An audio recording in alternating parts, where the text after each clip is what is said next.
All right, we will go ahead and get started. I just want to remind you guys that this is being recorded, so if you have any student-specific questions or concerns, to be as vague as possible, or when I'm done recording, I will stay on for a little bit later, and we can talk through some things if you need. So this webinar is about the SETT Framework, which is a framework for considering assistive technology for students who might need it.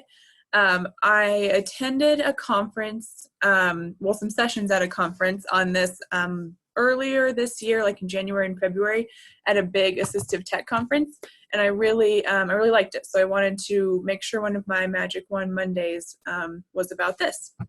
So let me go in here.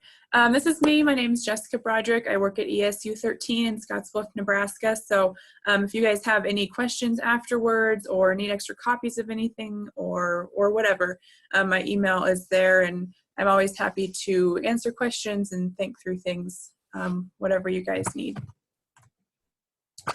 So I want to make it clear that this is not my original information at all. This is all the work of Joy Zabala, who is the Director of Technical Assistance at CAST.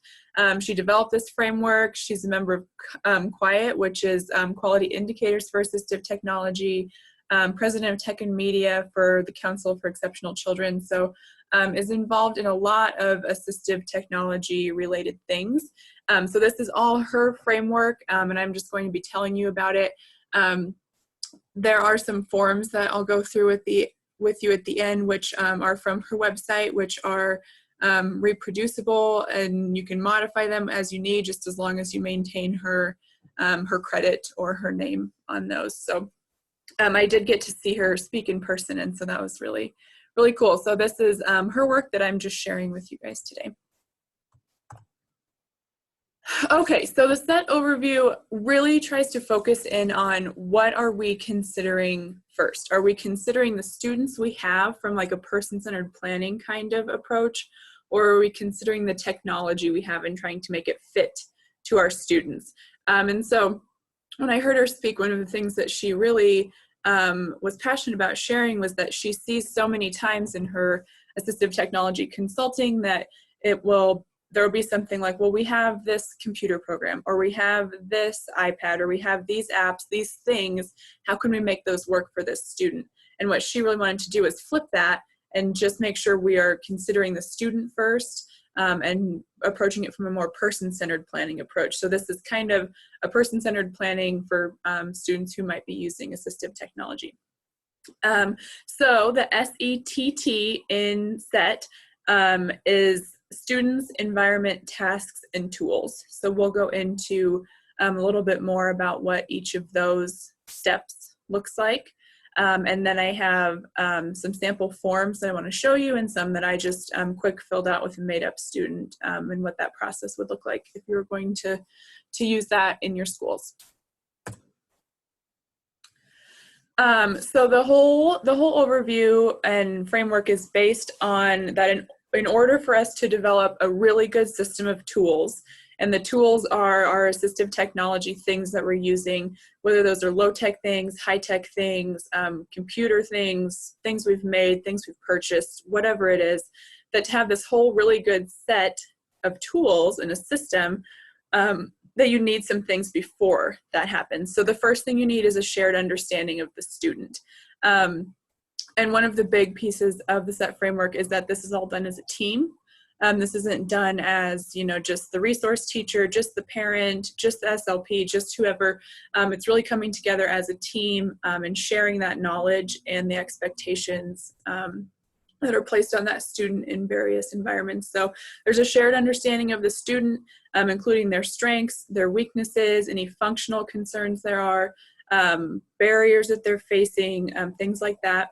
The second thing is the environments in which the students spend time. So whether that's the classroom, a resource room, maybe a community setting, whatever you're thinking about there.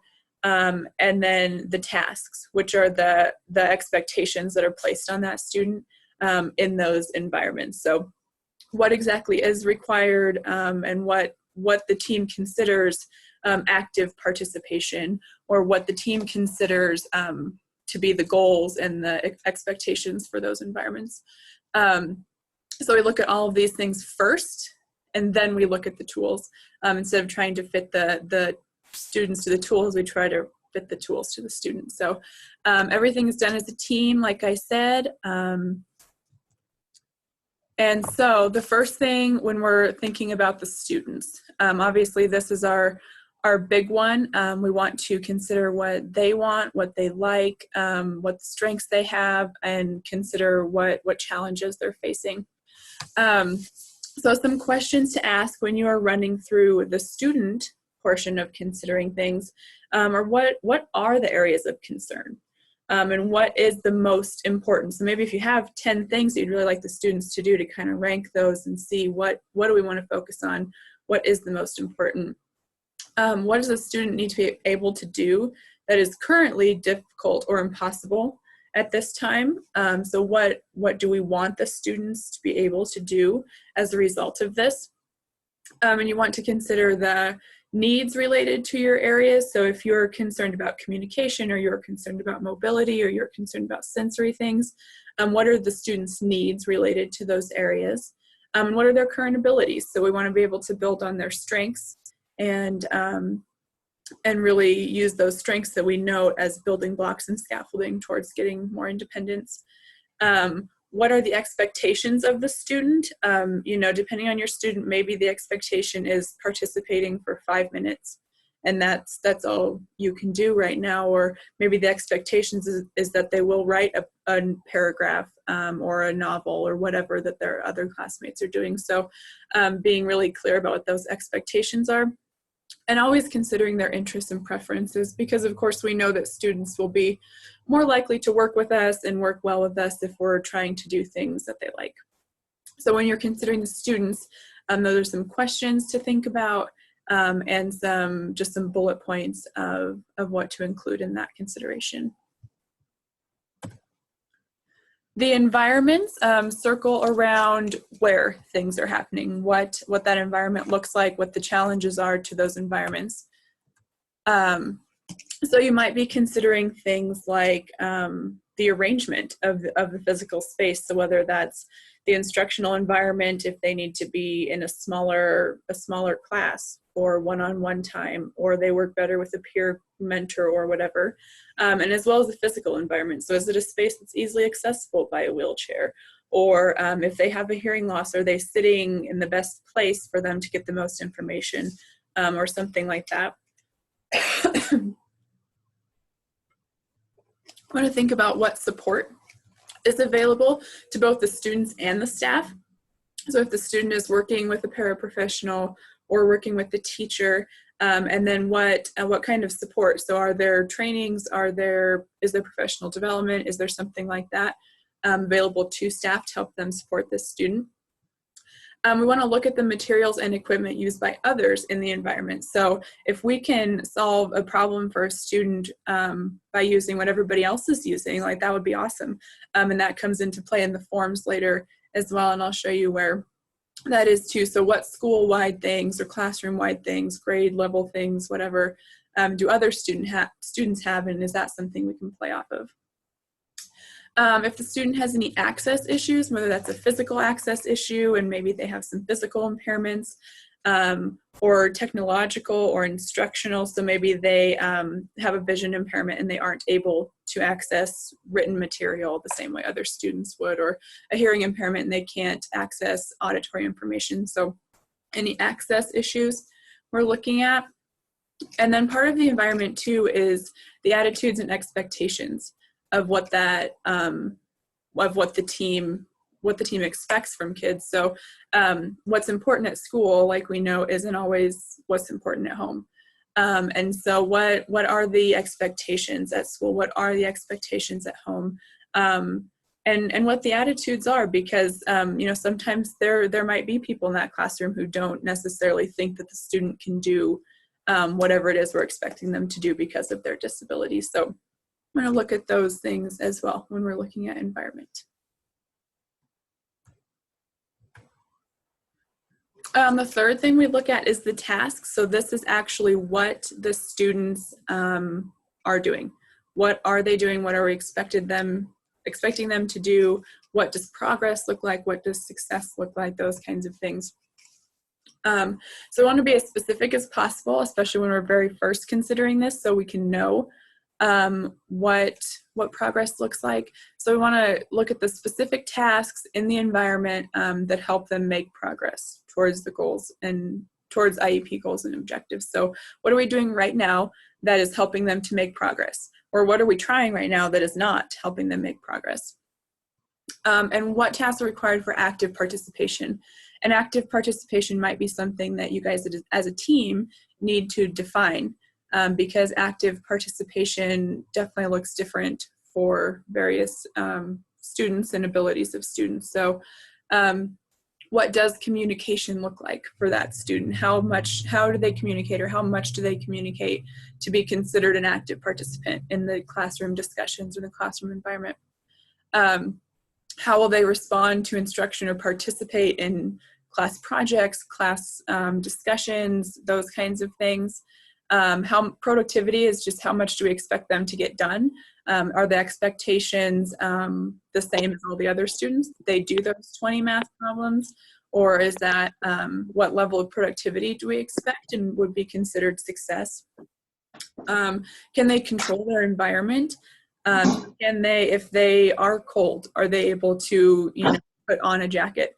If the lights are too bright for them, would they be able to turn them off and on? Those kinds of things. So how do they get control over their environment, and are they able to do that?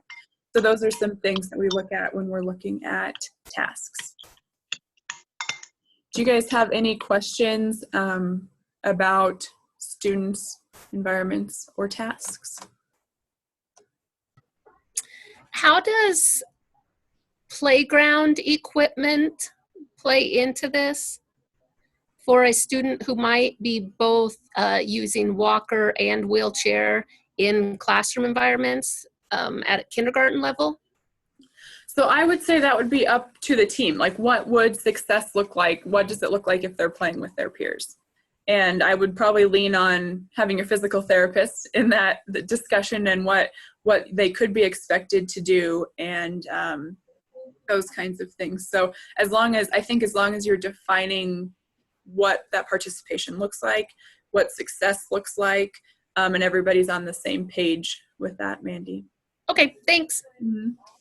But yeah, that's a great point, that environment also isn't just the classroom. It's the playground, it's the lunchroom, it's the student council meeting. Yeah, we have school building and classroom, I think, pretty well worked out and working well with that. We are struggling a little bit with playground. Mm-hmm. Mm-hmm. Yeah, and Sarah and Kylie and Janice did an awesome session at our Panhandle Autism Conference about structuring up some of those times and helping kids participate in those times too. So that might be something your staff could check out too. Yeah, I think that's a really good point, though, that we have to remember. And I think some of it's just logistical, gravel and grass, and just things like that. I mean, classroom is carpet, so that's pretty easy. Yeah, it just takes a little more creativity the other way. Yeah, that's a really good point. Thanks for bringing that up, that we want to consider all the environments, the playground, the lunchroom. If you're doing this as a team, maybe they're in a church group or something, and are they able to use the things that we're talking about outside of school for some other things that they like too.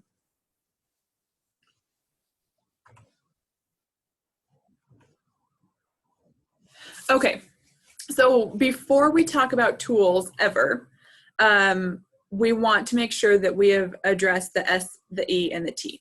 So it doesn't matter if you look at the students first, or the environments first, or the tasks first, as long as we do all three of those before we look at the tools, because that will kind of guide our discussion about what kind of tools or what system of tools we want to put in place for students, if that makes sense. So you can consider those in any order, just make sure the tools come last.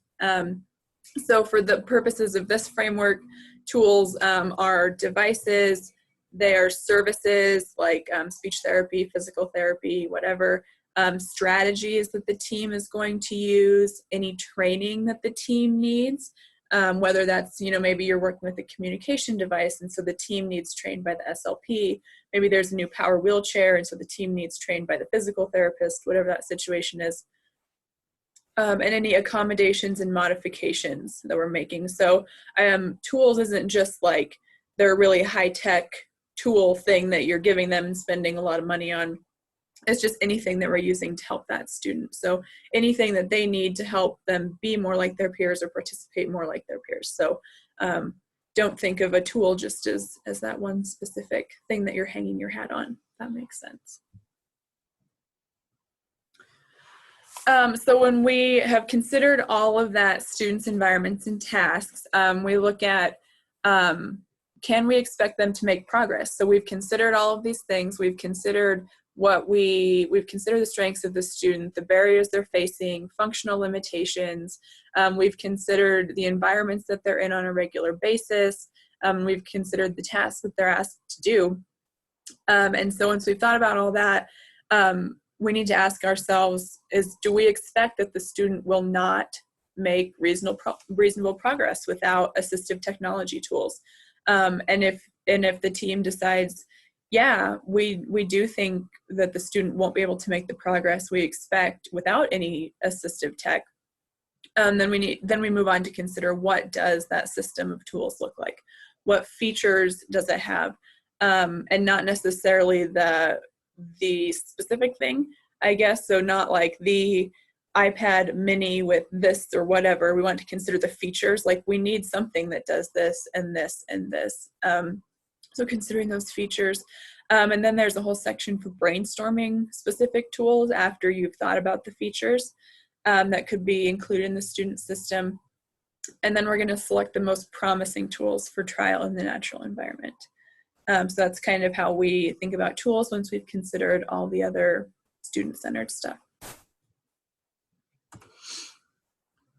If you're going to move ahead with using assistive tech tools, we want to plan the specifics of the trial so the team is all on board and clear about how long does this last, how much prompting does the student need, what does the behavior look like, how are we measuring it, how are we gathering data on it, all of those kinds of things. I'll show you a sheet to try to help plan the specifics of the trial. And finally, collect the data, especially if it's something you are thinking of accessing insurance funding for. They definitely want that data and need that data. And same with if it's something the school is being asked to purchase. I definitely think the superintendent or the special education director or whoever will want to see that data showing that it made a difference in the student's life before they spend the money on it. So be sure to collect that data. Okay, so critical elements when we're thinking about the SETT framework. I think I've maybe talked about most of these already, but it's really based on shared knowledge. So again, that the parent is an expert on that child in the home environment, and the teacher is an expert on that child in the school environment. You have related service providers who know a lot about whatever's going on in their field and what the student needs in those specific areas. So making sure it's an open environment to share the knowledge you have. I want to focus on collaboration, communication between team members, look at everybody's perspective about why they are thinking that this student can do this, or why they're thinking the student is not going to be able to do this, or whatever that looks like. Gathering the pertinent information, having flexibility and patience, because especially in the world of assistive tech, the first thing you try, it just doesn't always work, unfortunately. Even if you've done the best considerations beforehand. So remaining flexible and patient with the process, and always continuing to evaluate what you're doing and evaluate your team process and evaluate your data, and see if you're headed in the direction that you hope to be headed.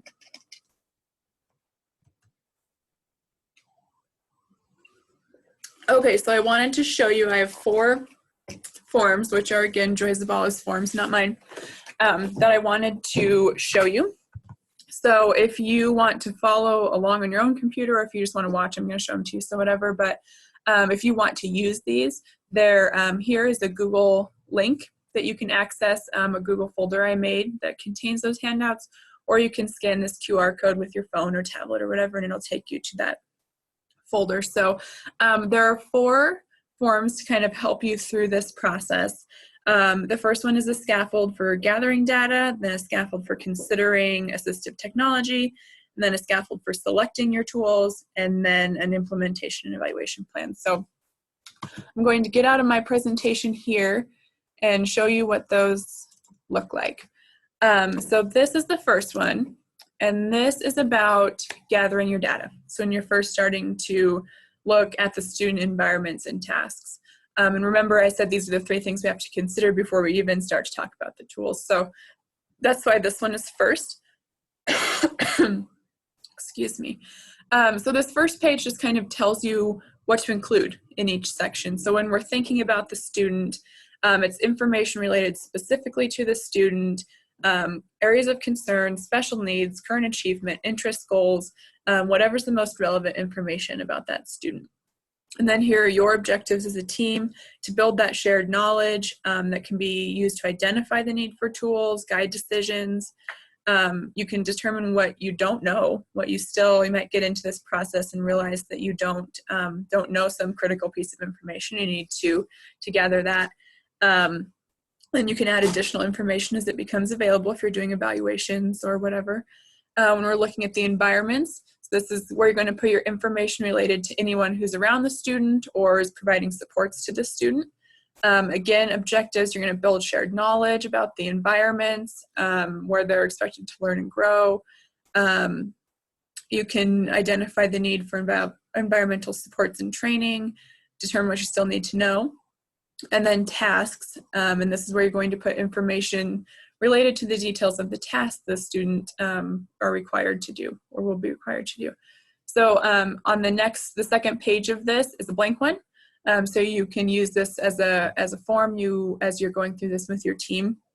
And feel free to make multiple pages of this, because if you are having a good team who really knows the student and is really collaborating well, you probably will need more space than this.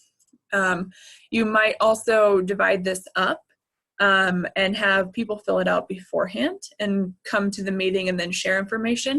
You can see here there's a space for perspective. So maybe you give one to the parent, you give one to the teacher, you give one to related service providers, and see from each of those perspectives what is important for the student. And then as you're going through things, you can see on the bottom here, it suggests that you circle functional areas of concern. So that might be something like, well, the student has cerebral palsy and we know that there's weakness in his upper extremities. Or we know that this student has brain injury and so sensory processing is difficult, or whatever the functional limitations are, things that we don't necessarily expect will change all that much. You can underline barriers to student progress. So the things that you're noticing as you're going through this really make things hard for the student. You want to underline those. And then put a little star beside supports for student progress. So those strengths, things that are going well, the super supportive parents or para, or the love for all things Disney, or whatever the strength is that you can build upon. So that kind of gives you a key to going through those. So for each of these, I made up a student and just showed you what that would look like. Oh, it looks like this is sideways. That's too bad. Sorry about that. So I made up the student Sammy, so I put a star, like Sammy really, really wants to communicate, but it's just not happening. Sammy really loves to go to work, so that's something we can build on. Sammy has great family support, so those are some things we can use as strengths. The communication system is old, and he can only communicate verbally using 2 words. So those are barriers that we're facing. And then the student has cerebral palsy, and so that's not something we as a team can change. So that's a functional limitation. So environments that Sammy's in, he's in a life skills program in the morning, does a work site or volunteer experience in the afternoon, is at home, is at church, does unified sports.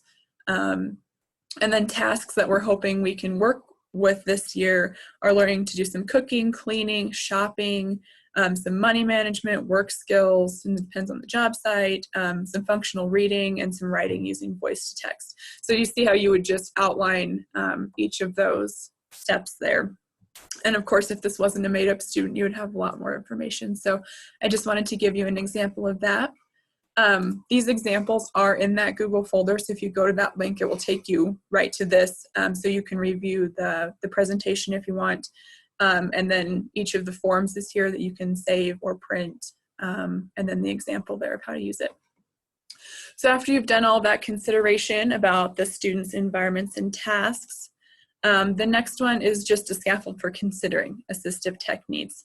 So the first thing you do with this is that you're going to mark, highlight, circle, whatever, each area in which the team has concerns. So if there are physical concerns, sensory, communication, cognitive, academic, so on. So you would go through and just see which areas there are concerns in. You can see on step 2, if there are no areas of concern, you just get to skip the rest of it and you go to step 9. And step 9 is just where you put your decision and your summary.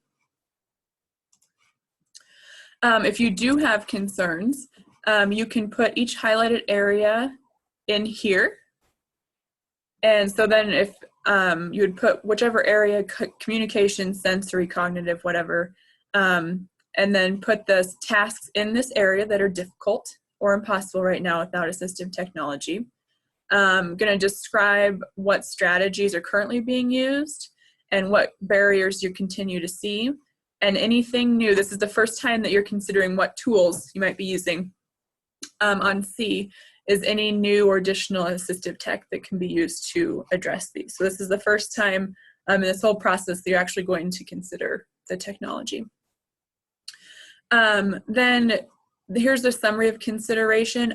These are great things to just put in the IEP. Also, if you're not sure what to write in the IEP. So maybe the student you think is fine, so you would make the decision that needs are currently being met without assistive technology. Or then if you do decide that we might need to look at some technology, you can put that progress cannot be made without supports, and then specify in the plan, which is the next form we'll look at, or we need more information. After we've met with this, we realized we didn't have enough information to get what we really needed to know. And then at the bottom here is where you first start to list the devices or services you're going to try out. So you'll put whatever the devices or services or modifications or whatever here, who's responsible for organizing that, setting it up, when's it going to start, and how long will that trial last. So let me show you an example of that. Here again is Sammy. I'm going to stop sharing my screen for a second,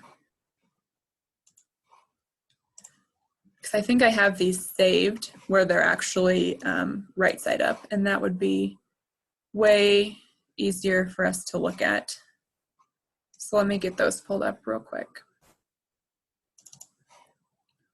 I hate to make you look at things sideways.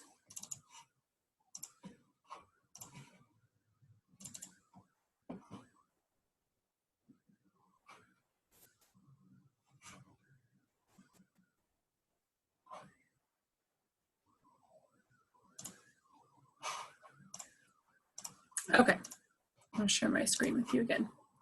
Okay, so here's what that scaffold form might look like. So I said for Sammy, we have concerns in the area of communication.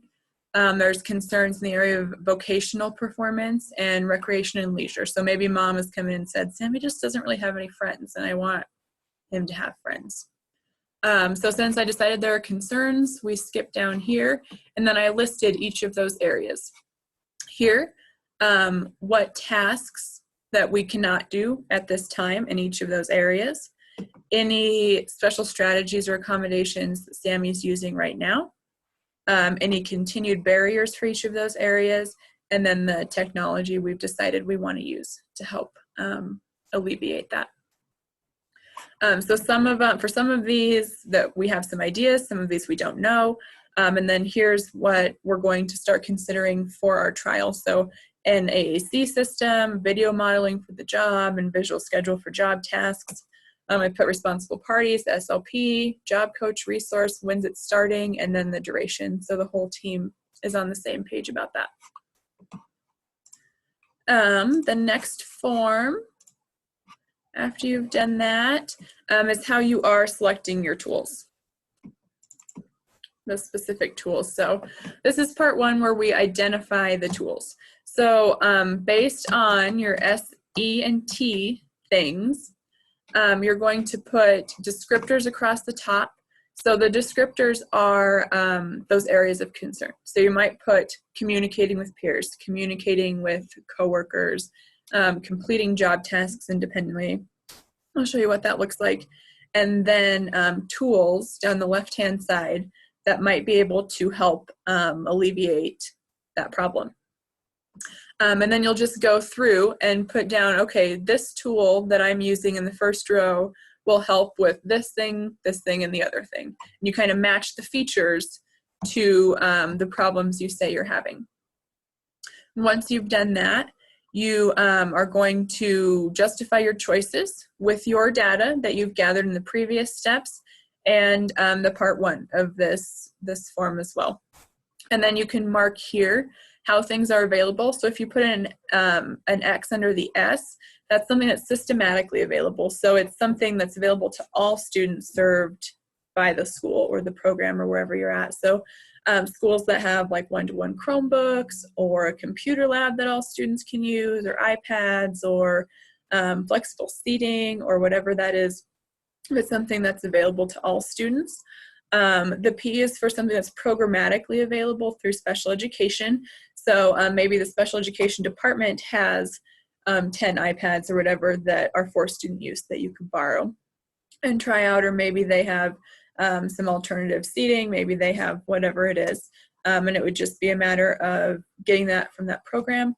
Or A is something that needs to be acquired outside of the school. So that might be something that maybe you do a trial with through a company, maybe you're accessing the AT for All statewide loan program, maybe it's something that needs to be purchased, whatever. So we know if things are available or if they're not. And then any services that each of these three people need. So does the student need a direct service to help them use this thing? Or does the student need training from whoever to help them use it? And same with staff. Does the staff need training on how to use this? Does the family need training on how to use this? What services do each of those constituents get in this plan? So I will show you that one. Let me rotate that. Okay, so I said for Sammy that our descriptors were that we want him to be able to communicate with staff, communicate with coworkers, communicate with friends, and increase job task independence. So then along the left, I put LAMP system and Tobii Dynavox are two high-tech communication systems that the team decided they wanted to try. Visual schedules, video modeling, and maybe an iPad with a communication app or something. And then I just marked which barrier each of these things would address. So so you might consider, I mean, maybe this is the first thing we try because it could hit all of these things, you know? So that's how you look at those things. You would have your tasks across the top and the tools you want to try along the bottom. And then how these things are available, where we can get them, if the student needs direct services to learn how to use these things or access these, if the staff needs training, or maybe they got a whole school training at an in-service last year, so we're good with that. We could just do a refresher. And then maybe I'm not sure if the family is familiar with this.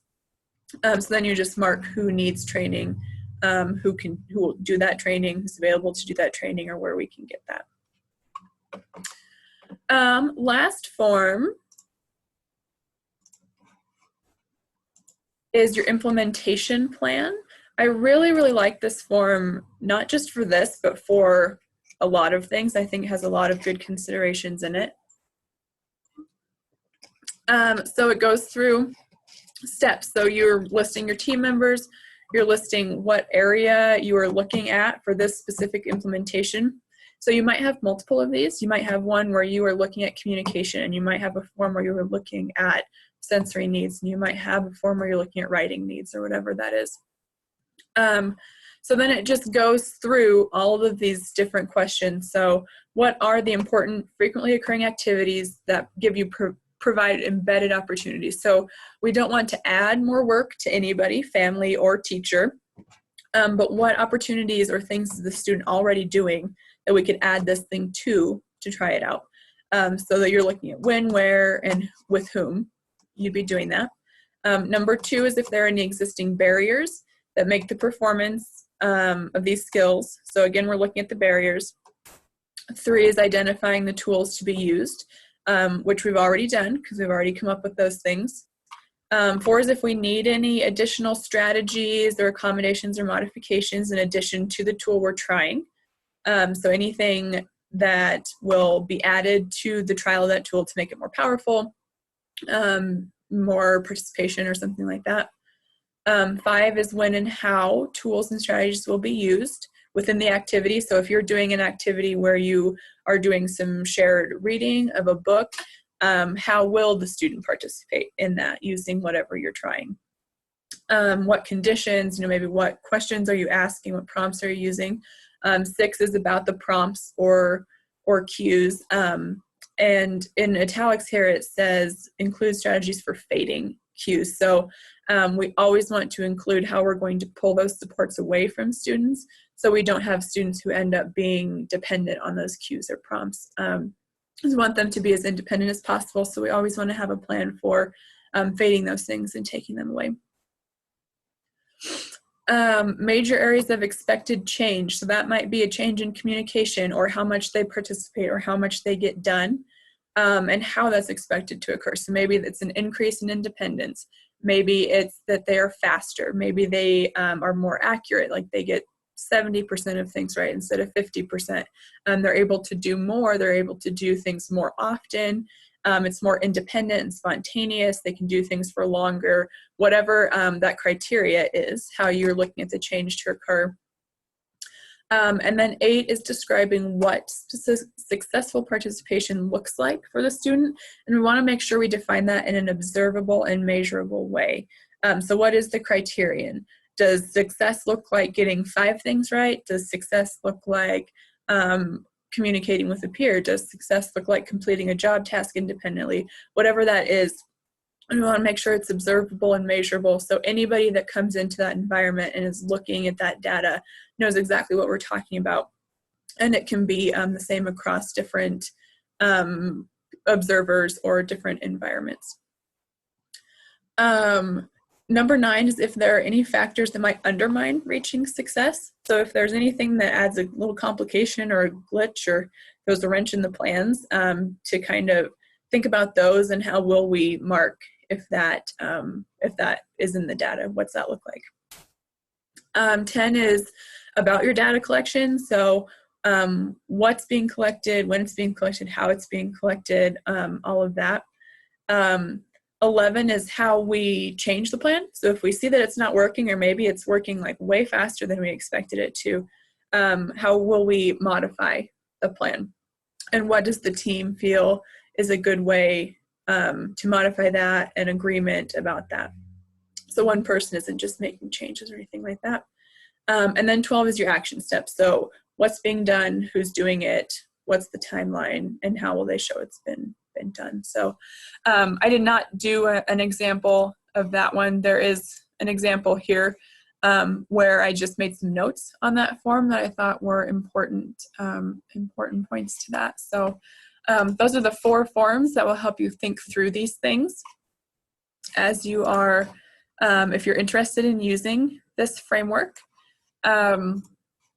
That is all I have as far as the presentation. Are there any other questions for me, or otherwise we'll just be done early?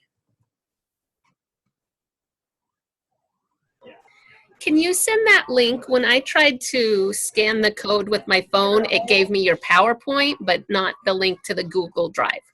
Oh, okay. And so from my phone, I couldn't get to the link. I'm sure if on my computer, I could. Yeah. Okay. Yeah, I sure can. Okay. Well, thank you guys very much for joining me. I appreciate it. If you have any questions at all, please email me or call me at ESU. I would love to help you with any of this assistive tech stuff, and happy planning. Thank you.